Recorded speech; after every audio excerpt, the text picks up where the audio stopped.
With the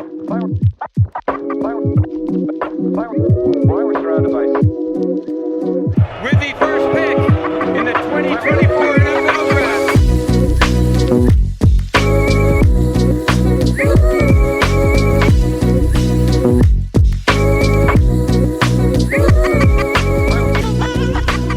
Welcome back into another episode of the Daft on Draft podcast. I am your host, Corey Kinnon, alongside James Foster. Once again, we got a little Dafter draft out of the way on our last episode, and we're back into tight end talk here, wrapping up our tight end talk, actually. We've got 6 tight ends to talk about here. Again, we talked about the bigger 5 in the first episode, and now we're going to talk about 6 others here. So if you missed that episode, we talked about Ohio State's Max Clare, Wyoming's John Michael Gillenborg, Texas's Jack Endries, Vanderbilt's Eli Stowers, and Oregon's Kenyon Sadiq. Before we dive in, though, James, welcome back on. You're more than a regular at this point now. Yeah, man. I've enjoyed talking tight ends and cornerbacks with you the last week. Yeah, we'll have to pick out our position for next week too, and get cooking there. But let's just dive right in here. We texted back and forth on some of these guys. This first one, based on our reactions and text messages, I think you're going to be higher on than I am. But first tight end we're going to start on here is NC State's Justin Jolly. And since you're going to be coming a little higher on him than I am, I'm going to let you start on this one. Yeah, so I ended up with Justin Jolly as my 3rd ranked tight end out of 11 that I've watched. I think that there is like more salesmanship at the top of routes and nuance as a route runner from Justin Jolly than really any of the tight ends that I watched. He's a little bit undersized, kind of has like an H-back build, 6'3", 250, 32nd percentile arm length, actually has 91st percentile hand size. But I mean, some incredibly tough catches. He was 11 for 13 on contested catches this past year, especially like early in the season. There were some real like acrobatic catches. And yeah, I mean, I think that kind of in that like Isaiah Likely to Chigakonko type of role, he could be really effective as like a secondary tight end. Interesting. So I did like quite a bit. Like there's not a ton of wasted movement off of the line of scrimmage or at the top of his routes. They even manufactured some touches for him too. So I thought he was really creative transitioning from a receiver to a runner with the football in his hands. I had down the contested catch demon as well, because it just felt like every tight window, like opportunity, he was coming down with the football. I thought he was really quick-footed and fluid in and out of his breaks. He hits like linebackers, safeties, nickels in off man with that little swim move at the top of his routes. He'll stem them and hit the swim move back inside quite a bit. There's definitely a second gear there as well. So I saw a little bit of a throttle of him being able to throttle up to a second gear, and even saw a little bit even of like a top end-ish kind of like maybe even third gear there as well. I'd be interested in what his tracking data is on, like the long speed tracking data is there on Jolly, because I did notice a couple times like, there's an extra gear there as well. Yeah, it was like basically 68th percentile top speed and like 84th percentile acceleration. That matches. Yeah, but I come in a little bit lower. I think you mapped out the tiers of tight end blockers. Of like tier 1, it's like, there's their effort, like they're worthless. There's no effort there. Tier 2 of like, this guy's gonna throw his body around, but he's gonna do like as much as he can, and it's still not gonna be great. I think he's more of a tier 2 blocker. Like I saw some effort there. I saw a lot of willingness to go out there and give the effort as a blocker. I thought, however, as awesome as he was down the seam, like deep down the field working over the middle, I thought he was way too timid, like crossing face with linebackers, like trying to sink into green grass over the middle of the field, like at the intermediate level. I thought he was way too timid and afraid of contact, kind of working at that level, which impacts his ability to kind of find that space versus zone. And so that was a big hesitation of mine. And I also didn't really see him separate. I think there's a reason he has to have a lot of contested catch situations. It's because I didn't really see a ton of like nuance with his hands at the top of routes to create that extra nudge or anything like that. And then again, the 68th percentile top speed, I think matches where even working vertically. I think he does a good job to stack, but he still doesn't create much of a cushion between him and the defender working down the field. So had some separation issues there as well. I think I came in with, where did I come in with Justin Jolly? I came in with a late 4th round grade on Jolly. So okay, that's exactly right the there. grade I had. So okay, so yeah, okay. So we sit with the same grade. I'm just higher in a couple of these other tight ends than you are. yeah, so, I don't like this class really that yeah, much. it's not great. So he slides in at tight end 6 for me. I have Stowers and Endries ahead of him still, along with Gillenborg and Claire. But so he's gonna slide in right there at tight end 6. The next tight end we're gonna talk about, I'm actually really excited about. Actually, tight end 7, because this tight end slid up my board actually. Georgia's Oscar Delp. So he wasn't very productive, and I know people talked him up last summer in summer scouting, even though he didn't really have any experience coming into that summer. And then he didn't really produce the way that people thought he would. I think you could call that a product of Mike Bobo, a product of Carson Beck, a product of whatever you want.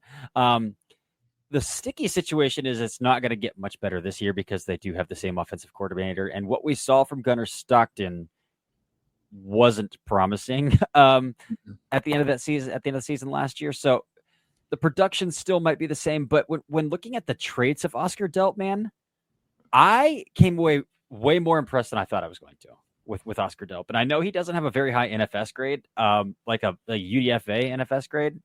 Doesn't make a lot of sense to me.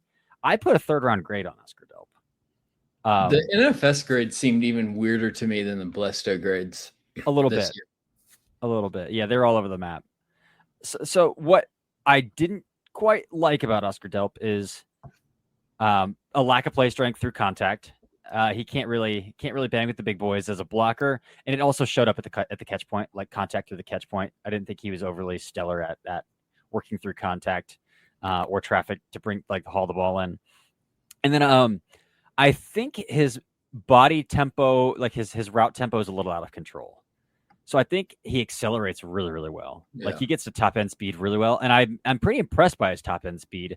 I noticed it. I think he was in the Tennessee game. That's the game I was going to mention. He ran this like slot fade against their safety, where you really see the burst like once he eclipses like 2 yards past the line of scrimmage.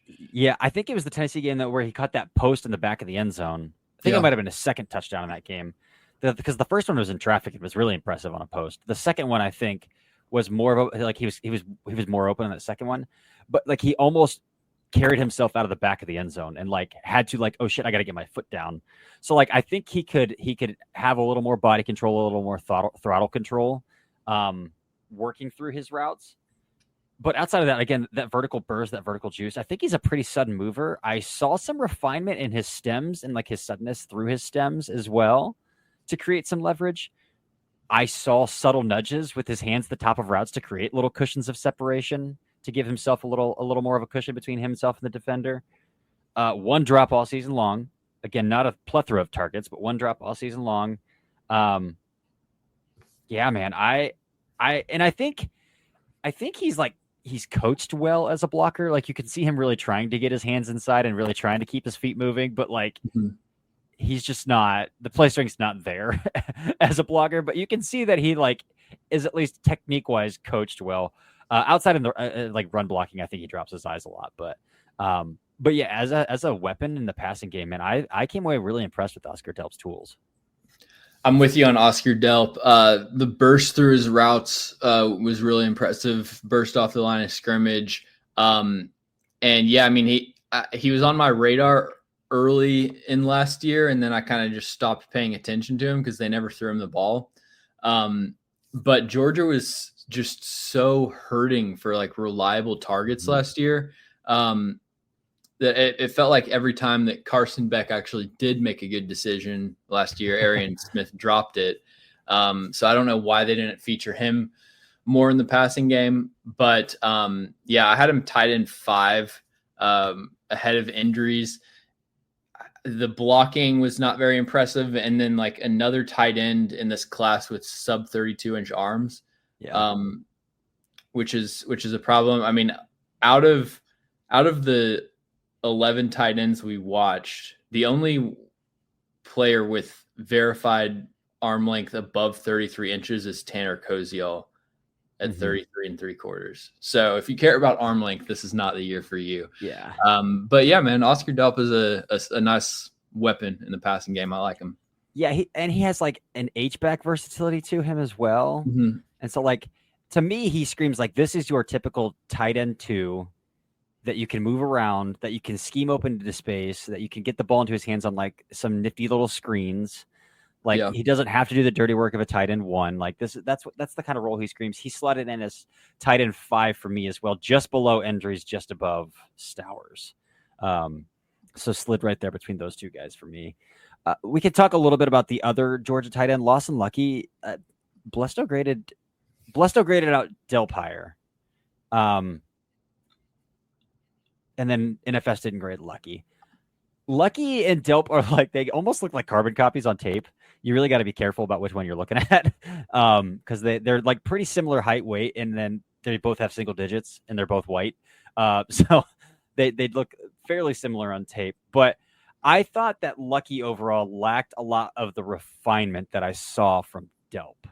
So again, with Lucky, I thought he was an easy accelerator.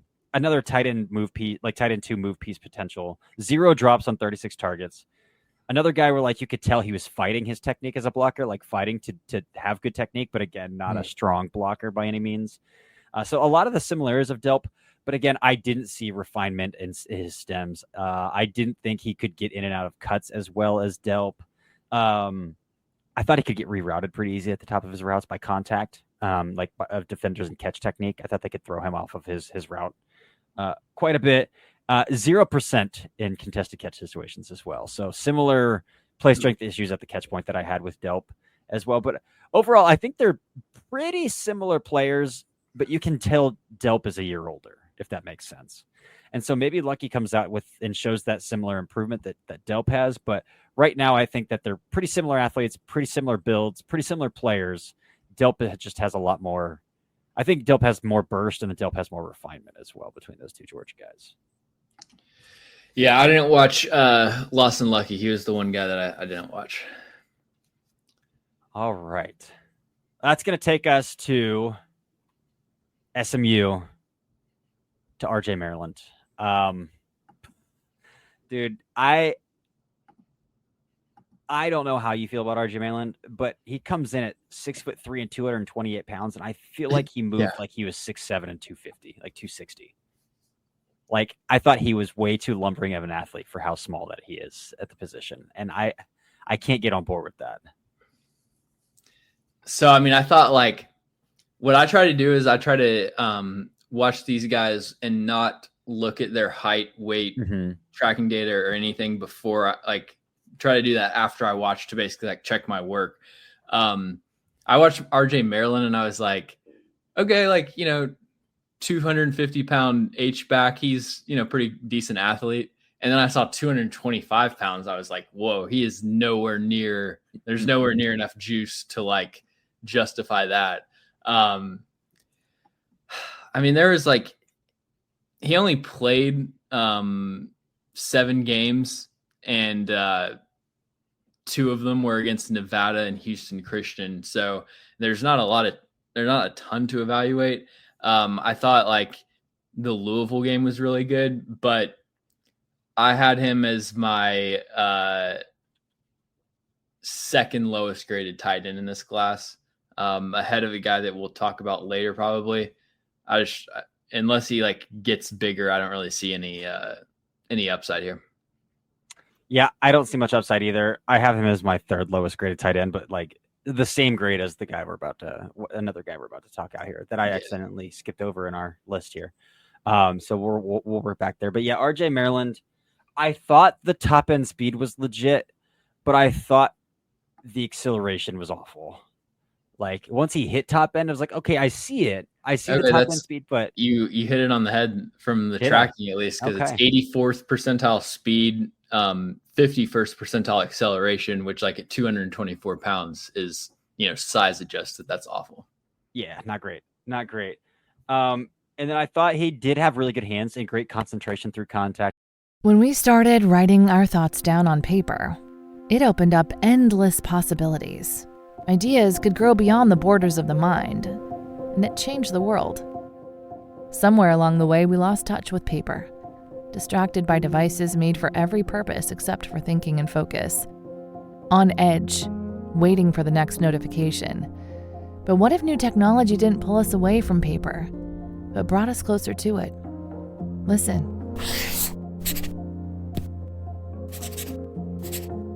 That's not paper. It's the sound of the new Remarkable Paper Pro, rewriting the future. A paper tablet with a true color ink display, gentle reading light, and unheard of tactility. With digital features for taking notes, thinking, and organizing, without any distractions. Paper is about to change the world again. Get your paper tablet at remarkable.com today. Great concentration in tight windows.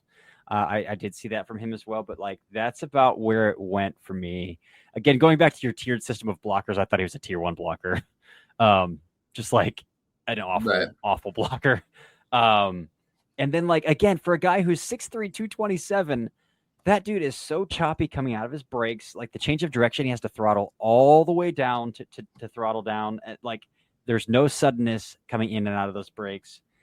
And then as I mentioned, like just I felt like even striding it out, like this guy, it looks like he's straining. Like this is a strainer as he's working vertically. And to me, this last part, it doesn't have to be something that a tight end offers, but I don't think he offers. I think he offers 0 inline value. And again, like Colson Loveland offers 0 inline value. That's fine. But Colson Loveland offers a lot of value elsewhere. Well, Loveland has a frame that you think he could eventually offer inline value. Yeah. And like he, like strains as a blocker. There are times where he has good technique. He just didn't really have the mass to do it. Mm-hmm. So it's like, he's a guy you could stick there. You think like you could stick there eventually and it wouldn't be a big deal. RJ Maryland, it's like, he's never going to line up in line. You can't have him on the field in 11 personnel unless it's a guaranteed passing down. So it's just like, it just limits his role so much. Yeah. I don't know if he caught your eye at all, but I actually like their other tight end a lot better. I don't know if Matthew Hibner caught your eye when you were watching him at all. What's his name? Matthew Hibner. He's a Michigan transfer, 5th-year kid now. Took over full-time after Maryland went down with that injury as well, but blocks his ass off. Pretty good athlete. I think Hibner is probably the better tight end in that room. Yeah. So we meant to hit on this guy second, and I'm a dumbass, and I skipped over him on my list. But Cincinnati's Joe Royer next, Ohio State transfer, now entering his 2nd season. Blesto gave Royer a 3rd-round grade. NFS gave Royer about a day 2 grade as well. I didn't see anywhere near that on tape, to be completely honest with you. Royer, I don't know what to do with him. Again, he's another guy with sub 32-inch arms in this class. I didn't see a lot of juice vertically. I think he's a decent athlete moving laterally. He's got good hands, but I didn't really see the ability to work through contact. It's like, and he plays more of like an H-back-ish role at Cincinnati. Like, so is that what you're going to be at the NFL level? I think that's fine, but are you a good enough weapon that teams want to put you on the field as a tight end too? To me, he feels like more of a tight end 3, like a 13 personnel kind of tight end. But then most of the time, those tight end 3s and 13 personnel, you want to be able to block your ass off, like be a predominant blocker. And I don't see that from Royer either. So like, I don't know what to do with him or how to get him on the field. Yeah, I share your confusion about what this guy's supposed to do.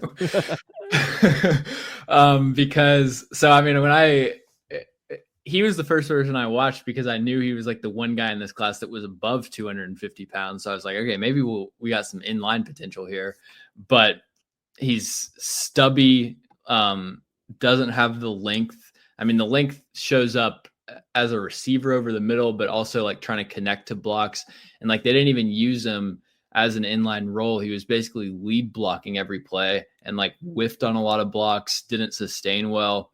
So the fact he has like, decent mass, but outside of that, there's nothing that would really project towards him being a good blocker.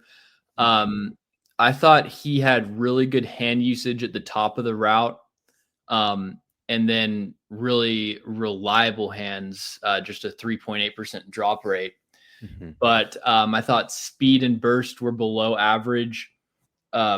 Production really tailed off over this at the end of the year. I calculated it out: 55 yards per game over the first 8 games, 21 over the last 4. Somebody that struggles to outrun linebackers down the seam, below average burst out of his breaks.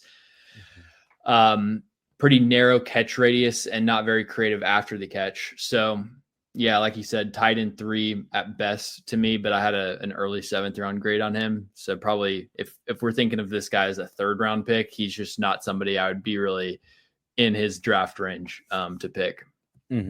Like I almost think that like an Alec Ingold or Kyle Juszczyk role is like best for him, but like those guys are 6'1" and kind of saw it off, and they can get into it. Like guys you'd have to show some tenacity as a blocker. Yeah, and so like I don't even think he's 6'3", so like he's automatically losing leverage battle, like the leverage battle right now, and like I just struggle because I'm sure the tracking data matches there as well, but I don't see the athlete. I see the hands.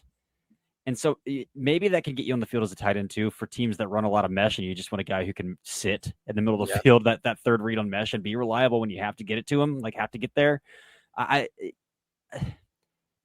It's a rough projection for Joe Royer though.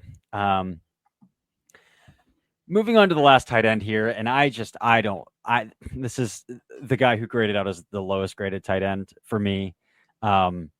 It is Ball State to Wisconsin to then immediately Houston transfer tight end, Tanner Kozoil.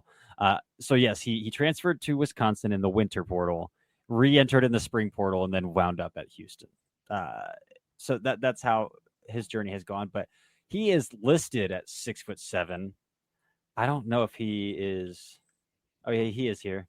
6'6", 251, 33 and 6/8 inch arms. So a lot of length there, but that, in my opinion, is about it. Okay. Yeah, man.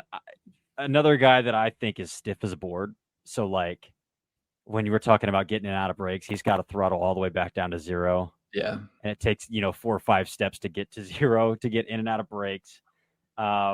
Another guy, even though he's 6'6", 251, I didn't think he was a hard athlete to bump off of his track. Like linebackers, cross-fingers, like second level and catch technique, guys getting hands on him. Well, if you're tall, if you're so tall, it's like the same frame's thing exposed as hell with guys like Savion Jones last year. When you try to do like a cross-face move as a pass rusher, when you expose your frame and try to swim over, it's like a lot easier for blockers to latch onto you at that size. Yeah. Speaking of a defensive line analogy comparing to a tight end, Logan Hall out of Houston was this guy for me. The Bucs drafted in the second round. Like he would always try to do that arm over. It's like, dude, you are giving you're standing straight up and giving your chest up every time you try to do this. But yes, that kind of applies here as well. Like he's just got so much frame exposed because he's so long. I didn't think he could turn up field. So like when he caught a pass near the boundary, like he could not turn up field at all. No ankle flexion there. Throttling down looks painful is what I wrote in my notes. And just like I looked this up, he had 123 targets. He was playing at Ball State, and like he was the only person like target to throw the football to, but he had 40 contested catch situations. And was like that's hardly the first thing on my weaknesses. Yes. 40 contested, which means that dude ain't separating. Yeah. So like you can't be that big and not be able to play through contact, and can't be that big and not separate. Like your ideal scenario is what? You're Joseph Fourier that 1 year at the Lions where he caught like 1 million touchdowns on like 30 targets total. Yeah. They you just remember that Nebraska tight end from a couple years ago? I don't think he got drafted. But do you remember who I'm talking about? I can, but I can't. Number 9. Yeah. He got Taylor. Volkovec. Yeah. Tanner Volkovec or something like that. Yeah. Something like that. Yeah. It reminded me of. That's a pretty similar thing. I put a 7th round grade on Koziel. Yeah. Kozoil. I did think he was a pretty easy accelerator. Again, he was Ball State's only weapon, so they would manufacture touches for him, and he showed the capability to handle some manufactured touches. And I thought, again, his great frame, he was good at plucking the football out of the air. But I think that's the positives I have written down for him. Yeah, I was blown away with the ability to high point and like reach back for the ball. There's kind of no such thing as an inaccurate pass down the seam. So that was really impressive to me. I thought he was surprisingly elusive in the flat, like an open space, like right after catching the ball, being able to make the first tackle or miss. Usually like I remember Jared Wiley. Usually these really tall tight ends, when they catch it, it's like they're on stilts after the catch, trying to shake somebody, but he actually had a little bit of ability to make people miss, but he just can't get open.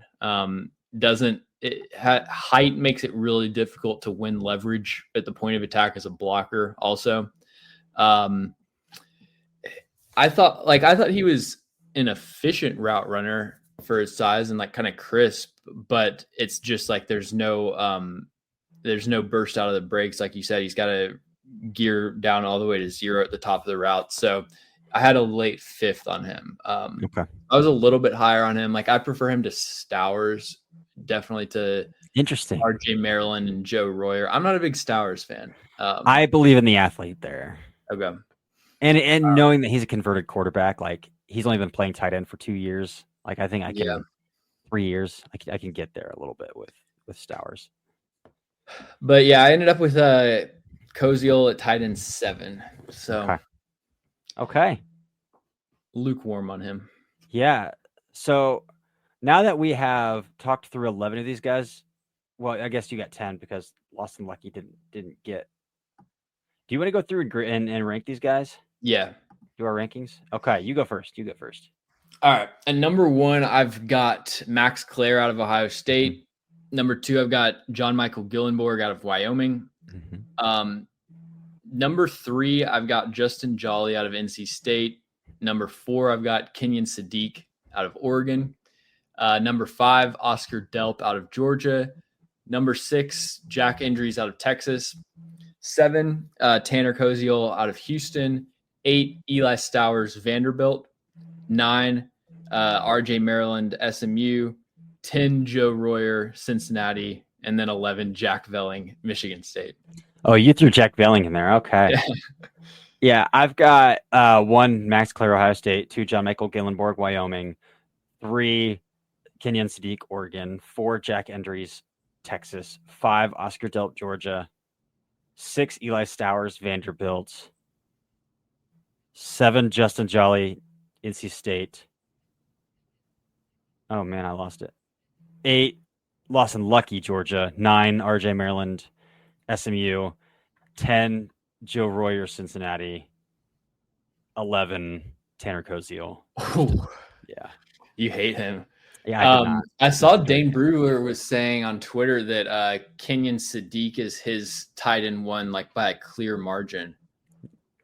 I see the ceiling. I see the argument, especially for summer scouting. You're kind of shooting at ceiling a little bit. Right.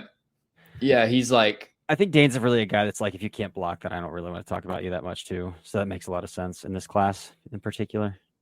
Yeah, I wouldn't even you could have almost anyone as tight end 1, and I wouldn't even criticize it because I don't even have a day 2 grade on any of these guys. So it's really interesting. Yeah. I've got day 2 grades on 4 or 5 of them. Really? But yeah. 3rd rounds. Well, I've got a 2nd round on Claire, but then 3rd rounds on Sadiq, or Gillenborg, Sadiq, and Delp, and Endries. So 4 3rd rounds. Yeah. My grades are kind of like deflated a little bit by round when it comes to summer scouting because do you kind of bell curve it? I do it I imagine what if they were entering the draft now and they don't have another year to fix this, prove this. It's kind of like, so the assumption is that most of these guys, especially the younger players, will improve their grade, like Kenyon Sadiq especially. But yeah, it's kind of bleak if you need an inline guy though this year. Yeah, very, very bleak. Very bleak. All right. Well, that is it for our tight end talk there. If you want to go back and listen to the other episode and then hear us talk about Claire, Gillenborg, Stowers, Sadiq, and Endries, that's out there. But we hit 6 more today. We'll decide what position we're doing next week. I don't know. We haven't talked about it yet. So, but that's it. James, you got anything you're working on you want to tell the people about? I've got a quarterback article coming out for Wide Left. It'll be tomorrow at the time of this recording. So, I'll post that on Twitter. Hell yeah. Keep an eye out for that. Until then, this has been another episode of the Daft on Draft podcast.